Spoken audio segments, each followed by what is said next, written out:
guys, welcome to another video of Pan-African cichlids. So today I'm talking about the 7 things to start an aquarium. So it doesn't matter what you want to start, like African cichlids like we do here, African cichlid tank, or a tropical tank, or a American cichlids tank. So yeah, we're going to talk about everything you need to know before you start your tank. But before we get started, click the subscribe button and the like button, please. So the first thing is, thing number 1, you need to understand your nitrogen cycle. Because those glass boxes where you put water in, they actually have some toxic things for your fish when you first start your aquarium until it's all cycled and set up. So, and that's why the main reason why most of the people that are starting in the hobby are going to lose lots of fish at the beginning for a few months, and they don't know what's going on, or they're having trouble to figure it out. So we're just going to do a quick view here of the nitrogen cycle. So your nitrogen cycle. So first, so all this works with beneficial bacteria. Most of this is gonna happen in your filters back here. So the water goes in, but you still have some beneficial bacteria that's gonna happen inside the glass and then into the decoration. But anyway, we can talk about nitrogen cycle in better in depth another time. So nitrogen cycle, so the first thing that's happening, it's your fish pee and poop, and they make ammonia. Ammonia is really toxic for your fish.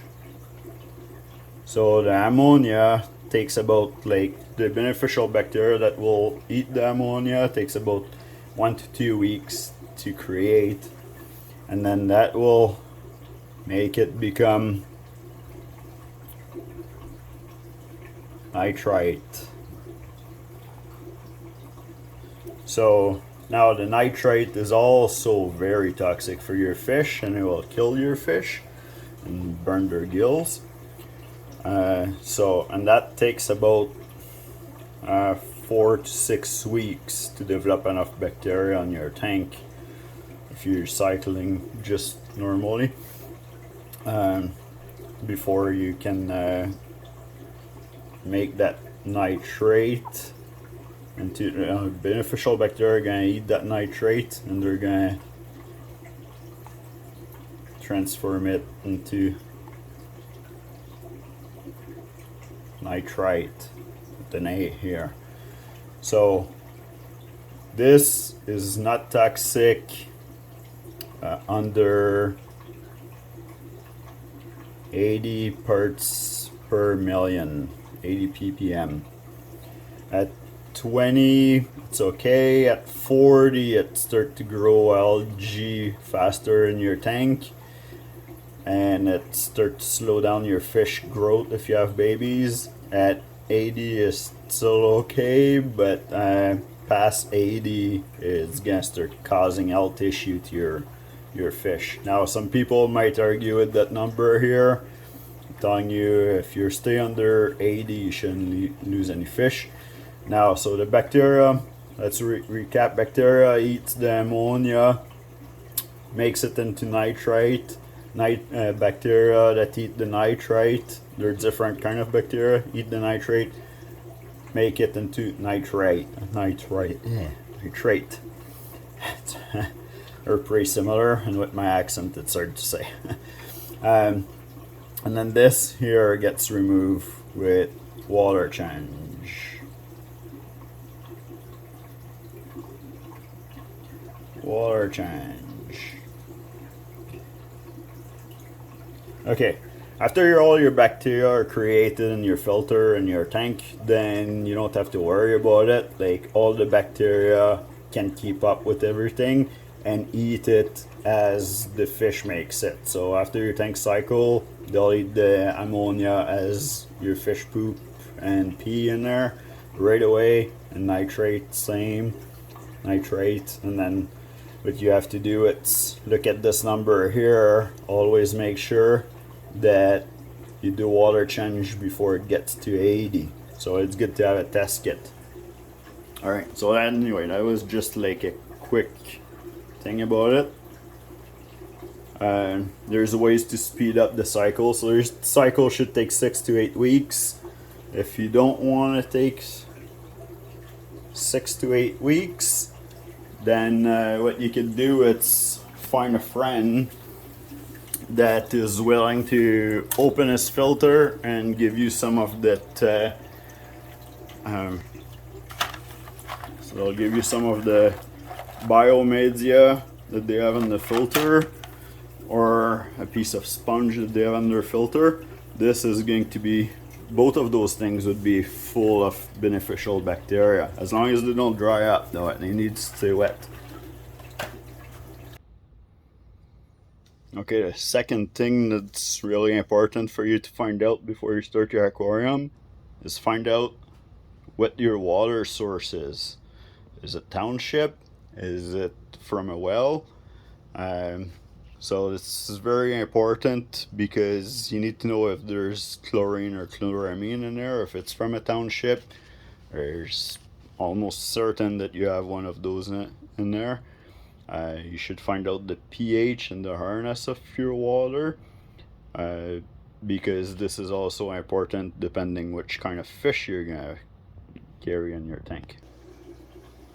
So now for the chloramine and chlorine that you might have in your tap water, or heavy metal, or if you're in a well, you might have also heavy metal. So now you need to get yourself one of the different kind, like they're all pretty good, all the different kind of water conditioner. So yeah, I use Safe here because it's the same thing as Seasham Prime. That's to actually remove the chlorine, chloramine, and the Safe and Prime actually makes the ammonia and nitrate non-toxic for about 24 to 48 hours. So that's another thing too. If you guys are upselling fish, get some of this. You can put a pinch in there as you're bagging the fish, and it's gonna make it so that the ammonia that the fish secrete during transport won't kill the fish. Or if you're moving and you're moving to another house, then yeah, grab some of this, put it in the bag with your fish or in your bucket as you're moving for a few hours away, and then they'll be fine, as long as you have air to it too. Anyway, you can watch my video about bagging fish and we can get more into that. The other thing you want to find out is which species of fish you're planning to keep, because depending where they come from around the world, are they tropical or are they African cichlids, American cichlids, they might have different water requirement, like pH, and also different diet. They can be herbivore, they can be omnivore, or they can eat other fish. So all of this is very important for you to do research about your fish before you even think about buying them. Another important thing is which filtration you're gonna use. Like depending if you have small fish or bigger fish, or fish that needs higher flow or lower flow, like a betta fish needs low flow, some angelfish will need low flow, some river fish will need high flow, more oxygenated water. So you need to find out what's going on and with the size of your fish too. Like you might just want to have like something like this that's kind of like a sponge filter with some biomedia in there. Sponge filter by yourself are fine, or you might want to have something that's making a little bit more flow. I just clean up this tank, so there's a little bit of debris floating around in there, but so yeah, a filter like this will suck up more the stuff that's going into the water, while something like this or a sponge filter is good for the bacteria, beneficial bacteria, but it won't do as good of a job to clean up the dirt in the tank. And then there's different ways to clean those filters, but anyway, we can get that into another video another time. There's also canister filter, which I personally really love canister filter just because of they're quiet. So like for example my Trophies tank, you guys probably saw it in another video upstairs. I got 2 canister filter in there, and it's in the living room. You can watch TV even if you don't have nothing on, you barely hear the filter running in there. While in the fish room with all the bubblers and sponge filter, it's always pretty noisy in there. Alright.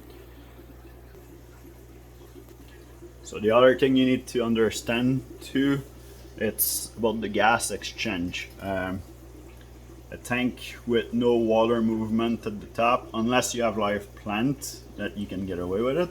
But like us, we do the African cichlid, so not really any live plant in there. It's very, very important for you to have water movement. Now you can achieve that with filters, like I'll show you. So this filter here have the flow, and it's actually moving the surface water in there. So what's happening is at the surface of the water, I call that the gas exchange, because if the water don't move, you'll have oxygen on top and carbon monoxide at the bottom from the fish exhaling after they breathe the oxygen, and then they'll run out of the oxygen, cannot get into the water if the water surface don't move. So now what's gonna happen, it's your fish will breathe all the oxygen in there and the water, and no more oxygen can get in, so they end up gasping at the top of the tank and you're gonna lose them all. So you can achieve that really easy with a bubbler, as long as the water is moving at the top. Like bubbles are good because they burst at the top, and then it lets the oxygen go in and the carbon monoxide go out. Number 6, another thing that's pretty important is to find out which temperature fish likes to live in. There's some cold water fish and some fish that likes cold water would be, or room temperature could be beta, could be if you have goldfish, you like colder temperature. Pleco are pretty adaptable, usually they can live in colder water or warmer water. Now don't get me wrong, when I say cold water I don't mean like freezing cold water, I just mean like, you know, room temperature water, like comfortable room temperature. So maybe like 20 degrees Celsius or 22.